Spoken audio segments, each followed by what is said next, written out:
এই জন্য পৃথিবীতে প্রথম যে মসজিদ নির্মাণ করা হয়েছে সেটা মক্কায়।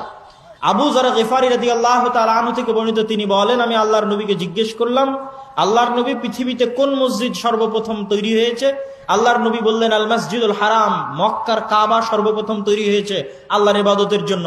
আমি বললাম, সুম্মা আইয়ু, তারপরে কোন মসজিদ তৈরি হয়েছে? তিনি বললেন, আল মসজিদ আল আকসা, মসজিদে আকসা তৈরি হয়েছে। আমি জিজ্ঞেস করলাম, কাম বাইনাহুমা, কত বছরের ব্যবধান? আল্লাহর নবী বললেন, আরবাউনা আম, 40 বছরের ব্যবধান। তাহলে 40 বছরের ব্যবধানে নির্মিত হওয়া পৃথিবীর প্রথম দুইটা পুরাতন মসজিদ আবাদ করছে কে? ইব্রাহিমের 2 সন্তান, ইব্রাহিমের প্রথম স্ত্রীর গর্ভে দ্বিতীয় সন্তান। যেহেতু প্রথম সন্তান এসেছে দ্বিতীয় স্ত্রীর গর্ভে, ইসহাক আবাদ করছে জেরুজালেমে আল মসজিদ আল আকসা, আর দ্বিতীয় স্ত্রীর গর্ভে প্রথম সন্তান ইসমাইল আবাদ করবে মক্কার কাবা। আর ইব্রাহিম আলাইহিস সালাতু ওয়াস সালাম প্রথম নবী, যিনি জেরুজালেম থেকে মক্কায় সফর করেছেন 5 বার, আনুমানিক 5 বার, ইতিহাসে পাওয়া যায় আরো কতবার করেছেন আল্লাহ ভালো জানে।